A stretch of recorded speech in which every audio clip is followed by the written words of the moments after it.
안녕하세요. 자유교회 이진우 목사가 보내드리는 아침 묵상입니다. 오늘도 예수 그리스도의 향기를 내는 복된 하루가 되시길 바랍니다. 3월 1일 월요일 아침 묵상입니다. 오늘은 온 백성에게 칭송을 받으니 라는 제목으로 사도행전 2장 43절로 47절 말씀 묵상합니다. 사람마다 두려워하는데 사도들로 말미암아 기사와 표적이 많이 나타나니 믿는 사람이 다 함께 있어 모든 물건을 서로 통용하고 또 재산과 소유를 팔아 각 사람의 필요를 따라 나눠주며 날마다 마음을 같이하여 성전에 모이기를 힘쓰고 집에서 떡을 떼며 기쁨과 순전한 마음으로 음식을 먹고 하나님을 찬미하며 또 온 백성에게 칭송을 받으니 주께서 구원받는 사람을 날마다 더하게 하시니라. 사순절 11번째 날입니다. 오늘도 주님의 십자가 고난을 기억하며 그리스도의 남은 고난에 동참하는 하루가 되시길 바랍니다. 예루살렘 교회는 비록 이제 막 세상에서 처음으로 세워진 교회였지만 사람들이 존경심과 경이로움으로 두려워했던 신앙 공동체였습니다. 사도행전 2장 43절 이하의 말씀은 예루살렘 교회가 사람들에게 두려움이 대상이 될 수 있었던 여러 가지 이유에 관해 설명하고 있습니다. 우선 예루살렘 교회는 당시 교회의 지도자들이었던 사도들에게 저들이 믿는 예수가 그리스도라는 것을 증명하는 많은 기사와 표적이 나타났습니다. 그리고 예루살렘 교회의 성도들은 단순히 예배와 기도만 하는 신앙 공동체가 아니라 서로의 물건을 통용하며 재산과 소유를 팔아 필요한 사람들을 돕는 경제 공동체였습니다. 이러한 모습은 지금까지 그 어떤 신앙 공동체에서도 볼 수 없었던 경이로운 모습이었습니다. 단순한 신앙 공동체를 뛰어넘어 경제 공동체를 이루어가는 모습은 많은 사람에게 두려움이 되기에 충분했습니다. 게다가 예루살렘 교회는 날마다 마음을 같이하여 성전에 모이는 일에 힘을 썼습니다. 당시 예루살렘 교회는 3,000명이나 되는 교인이 함께 모일 만한 큰 건물이 없었습니다. 그래서 유대인들의 성전인 예루살렘 성전에 함께 모여 기도했습니다. 이것은 지금 우리에게도 중요한 영적 도전이 되는 사건이어야 합니다. 교회는 먼저 모이기에 힘쓰는 공동체가 되어야 합니다. 물론 지금은 코로나 팬데믹으로 인해 대면 모임이 제한되는 상황이며 교회가 본을 보이기 위해서라도 자발적으로 대면 모임을 스스로 제한해야 합니다. 하지만 대면 모임 대신에 온라인으로도 충분히 여러 사람이 함께 얼굴을 보며 모일 수 있습니다. 대면 모임이든 온라인 모임이든 어떤 방식으로든 교회는 모이는 일에 마음을 같이 해야 합니다.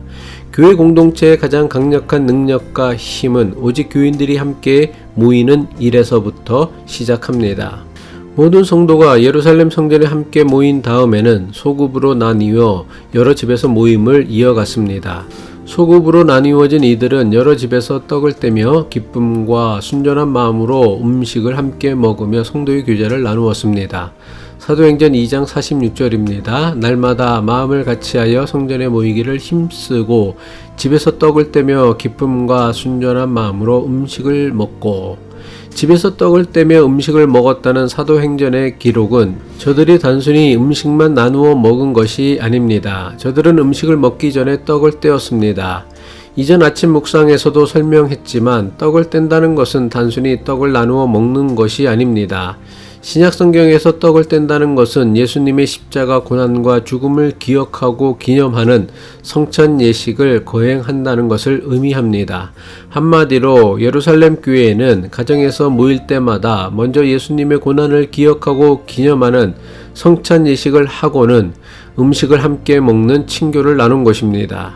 이것은 예루살렘 교회가 예루살렘 성전에 함께 모이든 여러 집에서 나뉘어서 모이든지 하나님과 예수 그리스도를 예배하는 일에 최선을 다했음을 보여주는 말씀입니다. 그 결과 예루살렘 교회는 이스라엘의 많은 사람에게 칭송을 받는 교회가 됐다고 사도행전은 기록하고 있습니다. 사도행전 2장 47절의 말씀이죠. 하나님을 찬미하며 또 온 백성에게 칭송을 받으니 주께서 구원받는 사람을 날마다 더하게 하시니라. 예루살렘 교회는 예루살렘 성전에 함께 모이든 여러 집으로 흩어져서 모이든지 어디서나 메시아를 보내주신 하나님께 영광을 돌리는 공동체였습니다. 그리고 이러한 예루살렘 교회의 모습은 모든 이스라엘 백성들에게서 칭송을 받는 신앙 공동체가 된 것입니다. 온 백성에게 칭송을 받았다는 것은 예루살렘 교회가 이스라엘 사람들에게 호감이 갖도록 만들었다는 뜻입니다. 다시 말해 예루살렘 교회가 세상에 보여준 모습은 세상 사람들이 칭찬할 만큼 호감이 가도록 했다는 것입니다. 사실 그 당시 예루살렘의 상황은 예수를 믿고 따르는 이들을 잡아 죽이는 핍박과 박해의 상황이었습니다. 비록 유대교 종교 지도자들과 로마 제국이 예수를 믿는 사람들을 미워하여 핍박했지만 막상 이스라엘 사람들은 예루살렘 교회를 내심 부러워하며 저들의 모습을 칭찬했던 것입니다. 유대교 종교 지도자들과 로마 제국이 예수님을 따르는 이들을 미워했던 이유도 자신들의 기득권을 빼앗길까 두려워 미워한 것이지 예수 믿는 사람들이 나쁘거나 얄미워서 핍박과 박해를 한 것은 아니었습니다. 하지만 오늘날 교회가 세상으로부터 받는 비난과 질시는 예루살렘 교회가 받았던 핍박과 박해와는 정반대의 상황이 되고 있습니다. 오늘날 교회와 교인들을 바라보는 세상 사람들의 시선은 예수님은 미워하지 않습니다. 심지어 예수님을 좋게 여기는 사람이 더 많습니다. 하지만 예수를 믿는다고 하는 사람들을 보면 도무지 예수를 믿고 싶지 않다고 합니다. 이것은 매우 심각한 교회의 위기입니다. 교회는 교인들의 신앙과 삶을 통해 예수가 세상을 구원하는 그리스도이심을 증거하고 선포하는 공동체가 되어야 합니다. 하지만 오늘날 교회는 교인들의 신앙과 삶으로 예수가 세상을 구원하는 그리스도이심을 증거하고 선포하는 일에 철저히 실패하고 있습니다. 교회가 예수님을 모든 사람을 구원하시는 그리스도가 아니라 오직 교인들만을 위한 그리스도로 전락시켜 버린 것입니다. 지금 교회가 세상 사람들로부터 받는 비난을 초대교회가 유대인들이나 로마 제국으로부터 받았던 핍박과 비슷한 것쯤으로 여기는 것은 매우 어리석은 착각입니다. 이렇게 생각해서는 교회의 미래는 없다고 해도 조금도 지나치지 않습니다.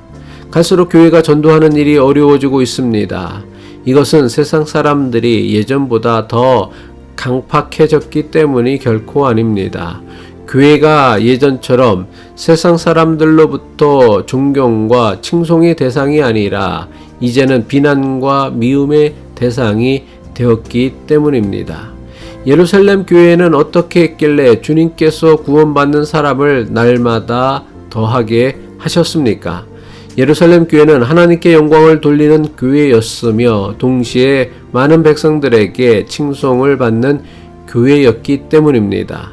교회가 교회다움을 회복할 때 세상은 교회를 미워할 수는 있을 것입니다. 교회가 자신들의 불의와 탐욕 그리고 죄를 드러내기 때문입니다. 하지만 교회가 교회다울 때 세상은 교회를 함부로 비난하거나 조롱하고 무시하지는 못합니다.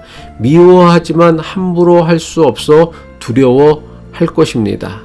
저는 이것이야말로 교회가 세상으로부터 반드시 받아야 하는 칭송이라고 생각합니다. 기도하겠습니다.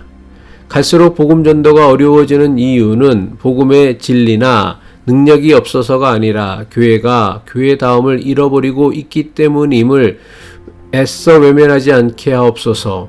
예루살렘 교회가 사람들에게 존경심과 경이로움의 대상이 되고 온 백성들이 칭송하는 신실한 믿음의 공동체가 되었을 때 하나님께서 구원받는 사람을 날마다 더하셨음을 잊지 않게 하옵소서. 예수 그리스도의 이름으로 기도합니다.